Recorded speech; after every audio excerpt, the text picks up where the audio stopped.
Olivera, thank you very much for joining us. Would you tell me, firstly, the area of interest you have in psychology? I have always really, even before I knew that psychology existed as a sort of university study, I've always been interested in this area of how people begin to think about God. I started being interested in it because I started noticing differences. Some children did believe, some didn't. Some adults did believe, some didn't. So I developed an early interest in that kind of a problem. And then within developmental psychology, really, there were other conceptual issues that seemed to me an obvious part of it. So I began to work on. When people hear psychology of religion, they often immediately think of the famous Sigmund Freud and his view, I think, that religion was a kind of neurosis, a longing for some parental figure. Yeah. Is that view still widely held? Does the shadow of Freud still... Not really, certainly not in Oxford or in scientific psychology, shall I put it. I think those psychologists who have clinical interests and deal with people who obviously have had some childhood unpleasant experiences might look for something there, but that's not very common. Certainly there is hardly any kind of research really supporting it in a systematic fashion. It wouldn't be a normal course of development, let's put it that way. You made the headlines recently, certainly in Australia, by reporting research that concluded children naturally inclined toward a belief in some kind of creator. Before we talk about the details of the findings, can you first tell me about the studies behind this claim? Well, I think the claim really should be viewed, this is now talking about mainstream developmental psychology, how children develop concepts in general in any domain. It used to be believed some decades ago that children are born really tabula rasa, so it all depended on the environment, on stimuli provided early on. We now know that that is simply not the case. In fact, partly, not partly, but to a large extent, thanks to the modern technological developments, there are possibilities of recording very fine, minute perceptual responses that infants make, newborn and so on, so that it's possible to get very meaningful patterns of children's responses to different situations, different stimuli. And one of those early discoveries about early development is that children seem to make sense of the world in causal terms. They seem to understand that certain events have certain types of causes and are not prepared just to put the two together because they happen to occur quickly in time or close in space. So clearly, the question arises then whether children ask causal questions about the things that are not so immediately explicable in terms of any obvious causes. And that is where quite a lot of interesting research has really taken place, mainly with children of preschool age, younger preschoolers, but infants as well. For example, babies, preverbal infants show evidence of clearly expecting that certain types of events follow given what preceded those events. If that doesn't happen, they are surprised, and these are measurable responses in children. When they begin to talk, that's where opportunities for research increase really rapidly, and you can then ask them questions. And those studies by various researchers now, mainly from America, Canada, in this country as well, show that children have a fairly sophisticated way of understanding causation. In fact, they develop theories about what causes could be. So the question is now, how do they begin to do it? There must be something that they start with, some kinds of assumptions or predispositions that they bring with them to the world in order to begin to make sense of it. So that's, I think, where the consensus among developmental psychologists now is. I have simply found that framework the most meaningful for me to begin to look at their early acquisition of religious understanding, because I have really always been interested in what about religion that humans can know is independent of culture, what if anything. So that was my interest, and that somehow fitted in with natural theology that scientists of the 16th, 17th century have always thought about. And of course, causal understanding is then the obvious concept to bring into that. So that's how I have situated my own research within mainstream developmental psychology. Am I right in thinking that one of the studies that revealed this belief in some kind of creator was conducted even in Japan, where right. in the culture there isn't a great encouragement to believe in a creator? That's Could you tell me right. about that? Well, that's a very interesting sort of history to that study. I just, as I was doing other work on reading on causal development, I simply came across several Japanese articles, some of them published even in the journal Science, Nature, Science, and claiming that the Japanese culture has a simply different conception of nature. People living in the Japanese culture, they never really thought of it in terms of causes primarily, but rather in terms of kind of continuum between man and nature. So everything is in a way alive, and there isn't a sharp contrast between the observer and the observed. A lot of things that were said by educationists, still contemporaries, of course, working in modern Japan. For example, that Japanese children, adolescents, do not really understand properly that some things are the product of human industry, of technology, but simply assume that everything is just part of nature. Now, these things struck me as fairly, really implausible, I have to say, given the background of the research on causal development, even in infants. So I just thought, well, this is something that clearly only psychological research can answer, whether it is indeed the case that Japanese people and children think in this way. So that's how I designed a study and applied to, in fact, the Royal Society for a grant, which funded that part of the research, just to look at causal understanding in Japan, in children and adults, given this cultural background that they are said to have, which is everywhere in literature, in anthropology, history, and so on. And it was a really fascinating sort of time that I had with them. They were, first of all, they were very keen, very interested in talking to me about these things, which you would then find a little odd if they are totally unprepared to look at the world in this way. But the similarities were very obvious from the beginning. I should say that this is even more surprising because my colleagues, psychologists in Japan, tried to, in a way, not discourage me because I had already arrived there, but they simply were concerned that the Japanese children might not really understand what I was asking them about, because these things are not talked about in Japan, as they put it.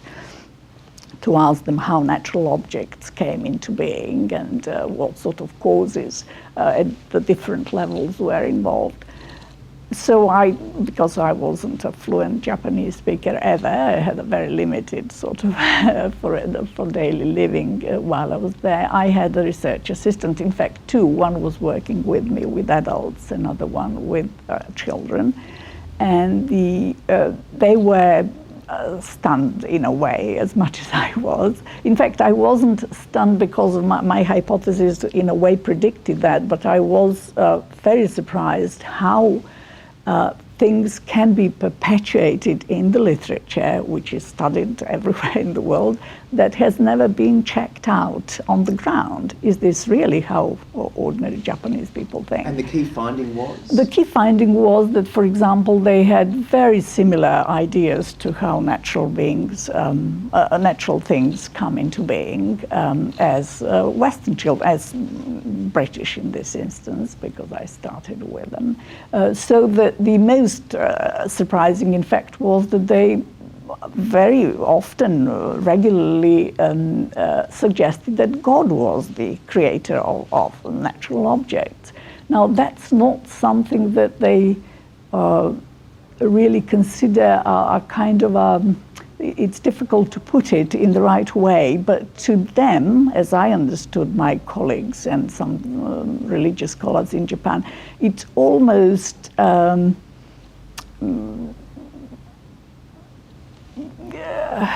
abomination, so to speak, to pretend to know that God does this and that and how God does it. Their conception of God as a transcendent being is so remote that you really shouldn't pretend to discuss it at all. They are critical quite a lot of Western, particularly of the Christian religion, in its theology. In Japanese, I understand there isn't even a word theology because they just wouldn't embark on such an enterprise to devise a theory about how God is. So that's the background against which, you see, these people had to, they developed their own private, of course, theory of the world, which is very similar to the theory of the world that Western children and adults have. Incidentally, I found the same thing with Japanese adults, which is even more striking because adults are far more influenced by culture wherever they are. But they too, they did have some sort of specific patterns of difference compared to the Westerners. For example, many of them would adhere to the idea that the world, the matter, is eternal. No one created it, not even God. But life, a living organism, that is the work of God. So it is a kind of, obviously they are influenced, but not everybody. There are people, many Japanese adults, who simply had identical view to the Western adults. Public atheists, the very vocal public atheists of the moment, insist that atheism really is the default position in human psychology, and that belief in God has to be imposed. You're saying that's not quite right. I would say it's really the opposite, on the basis of the evidence that I have got and the evidence that other people in psychology and anthropology to some extent have. I think these atheists that you are citing or implying, one should obviously be aware that they are not speaking with any kind of evidence to hand. They didn't go to do any empirical work with people. These are just their assumptions or interpretations of not very systematic evidence, I would say. I'm not saying that people are fully fledged theists in the sense that they have a particular concept of God. That's not what I'm even looking at in my research. But it is a concept of causal agent, a unique one that is very distinct from the human agent and corresponds with many properties that we adults attach to God. That's all, as a causal agent. I guess atheists would have been delighted if your research proved the opposite. But can I raise with you a few of their criticisms of your work when your work hit the headlines? The first is, some pointed out that part of your research or publication was supported by the Templeton Foundation, which is often portrayed by atheists as this shadowy religious organization that's seducing real scholars toward religion. Well, there are a few things to say about that. I did have a grant from the Templeton Foundation, for which I was very grateful because it came at the right time, but it wasn't given to me to do any new research. It was really to write up what I had already done in Japan and Britain. Secondly, my experience of the Templeton Foundation is that they are actually quite rigorous and picky in what they fund. I didn't get funding straight away. There were very many. I have the impression that on their panel of peer reviewers, there are very many people who are atheists, and that's what the Templeton Foundation openly stands for, to have people of all sort of shades of belief to look more objectively at what's being proposed. So I wouldn't say that it's a shame that there are people who think so, but that's not my impression at all. That's how it works. The other criticism is that although you're in the psychology department here at Oxford University, you also have an associated position in the theology department, and a lot of atheists think theology isn't even a true academic discipline. And they would even question psychology as sort of a light science, not real science. Well, this is, as you rightly say, Department of Experimental Psychology. So any research or claims that we send out from this department has to be based on empirical evidence. Now, the aim here, as in any other science, is to have your colleagues look at what you do. Or there are enormous ways of putting things in place to check against biases and so on. But I have to say that the researchers themselves really operate on that basis. I am not interested in doing research just in order to support any kind of ideas or preferences that I have, but just to see what it's there. In fact, I'm very interested in atheists, in the way that they think, and could be said that that's what I'm really trying to see when it begins to emerge in development. So my association with theology faculty is just on the basis of the teaching. In fact, I would say that the theology faculty has taken the very right attitude to ask a psychologist to teach theology students rather than a theologian with some interest in psychology. So that I think gives some credit to the theology faculty as being seriously minded. One of the recurring themes in the new atheism of the moment, particularly in Richard Dawkins' writings, an Oxford colleague, is that teaching children religion is a form of child abuse. It inhibits their natural curiosity, fills them with guilt, deludes them with stories. Can this case be made empirically, do you think, as a psychologist? I really wonder what sort of observations Richard Dawkins has made about this. It totally fails to match anything that I have observed. I have done, my most recent project involves actually children from faith schools. There are several types of Christian faith schools, Muslim, Jewish, Hindu, and so on. Some of those schools could be said to be very, very religious or very structured along the religious lines. And then you would, of course, expect that all the children there would come out with the views definitely shaped by the teaching that they get. That's not at all the case. I have to say, I think Richard Dawkins ought to know that. The surprising thing is that even the children from the same school, subjected to the same type of teaching, actually form rather varied views on the same issues. And in my research, I do ask them the same questions about the same issues. So I do try to form comparisons that are fairly tight from school to school, from child to child. So that is one piece of evidence that goes strongly against Richard Dawkins's claim. These children are not parroting what they are being told. They are even critical. I was very surprised to find children, for example, even from evangelical schools, from the Muslim school. Children, of course, do receive information that is given to them, but with a critical mind. That is the nature of human reasoning. I'm not sure that Richard Dawkins understands enough how cognition works, really. Can I ask you a final sort of clarifying question? What do you think causes this early belief in some kind of creator being?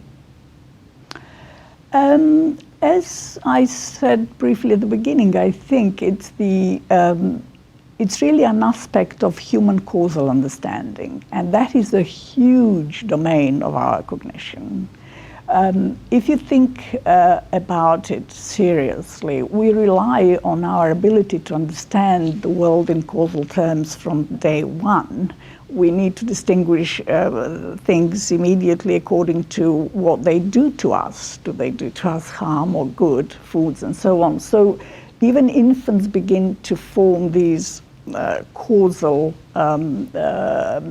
associations very early on, and of course are able to reflect on them fairly soon. So I think it's this drive to interpret the world in causal terms, to master its causal laws, is what actually accommodates this more theoretical aspect of it.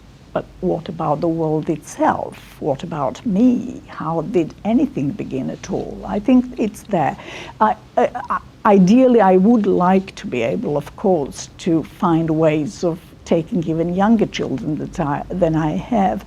But of course, you do depend on reasonably developed linguistic abilities for the children just to convey to you what they think. It's not that they do not think earlier than that, they do, but to put it across, you do need some language for that.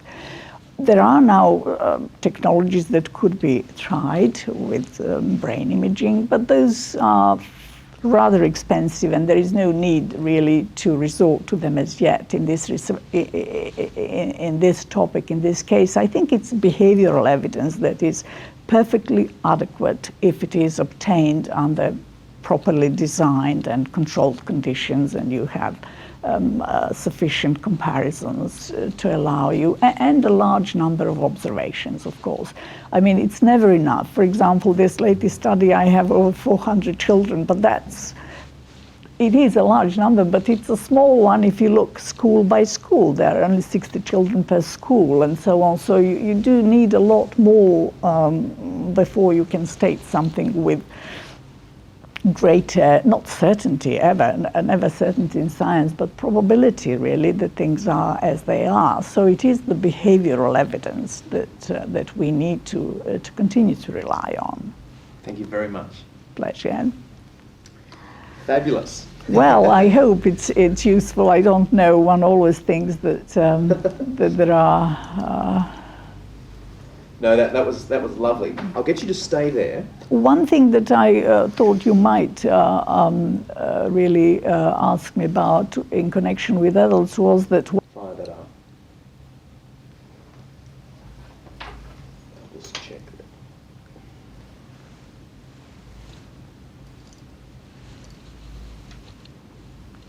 If you could just speak. Oh yes, sure. Yeah, that's fabulous.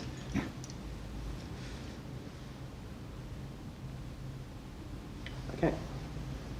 You've also done some research into adults' statements about belief and unbelief, atheism. Could you tell us a little about that? Yes, certainly. And that is, again, it might sound strange, but it is a developmental approach, because humans develop, they change across lifespan, and development is not always an upward sort of linear curve, but it has its, it depends on the domain of our cognition. Some things, some concepts show very little change from childhood to adulthood, but some do change quite a lot. So it was this kind of interest to see whether there are any similarities between children and adults, and also where the differences are most pronounced. So the adults in my study were actually being tested in the same way as children, absolutely the same method, the same questions, in order to get at some very clear kind of comparisons. Of course, they can use a lot more sophisticated language to put that view across. But one of the things that struck me with adults was that many more of them, more adults than children, are sort of prepared to present their position as being an atheist. They simply do not think that God plays a part somewhere, where children think so immediately. When I try to establish what exactly they mean by God, what kind of a concept they have, as I do with children, it turns out that you really need to be very careful about this, because adults tend to use a very idiosyncratic criteria, assuming that everybody else has a certain concept of God, whereas theirs is different. So they would tell me, I'm an atheist because I just don't believe in God as a man sitting in the sky, but I believe in some sort of spirit, energy, intelligence, and so on. So that, I mean, a child couldn't tell you that, but of course no child believes that God is a man in the sky. That's the interesting thing as well. The importance of asking people, of getting data from people directly under sort of very clear conditions is absolutely, it cannot be overstated, let me put it that way. So there may be even fewer real atheists than the surveys suggest. I'm inclined to really suspect that to be the case, very much so. The other thing is that people tell you explicitly that they are not sure what they mean, and these are wonderful statements that I have from many subjects. So they tell me, well, I did think this way, but now I'm inclined to think that way, although it may change. They tell you, in a few cases, they do change during the session with me. I mean, that was really astonishing. I suppose what the actual investigation, that the method that I use with them does, is force them just to focus in a very straightforward, clear way to sort out their thoughts. It was interesting that one, which I still remember, a very interesting participant said to me, it's just not a topic of conversation these days. She said, I haven't really sorted it out. I mean, these are the things that are precious coming from people, to highlight the uncertainties, the lack of opportunities to talk about it. That's one striking thing. And I think that the reason that religion is so-called said to be on the increase, I'm not sure that it is. I think humans have always probably thought about the world in the same way, because the world hasn't changed and we haven't sort of evolved into something different.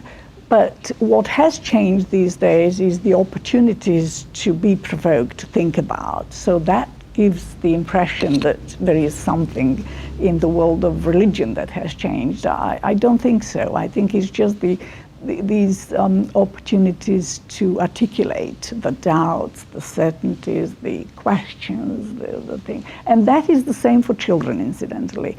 And it's very well observed, especially in faith schools, because faith schools just allocate a lot more time to these issues, which is really precious. I mean, that would be one of my probably conclusions or recommendations for all schools, faith or non-faith. Just create more space for these things, for children to think about, to articulate their thoughts. It won't make anyone either a believer or an atheist, but they will really understand themselves a little bit better, and above all, understand that things might change. It's not the same. People tell me this. So I really did enjoy that part very much, with adults as well as children.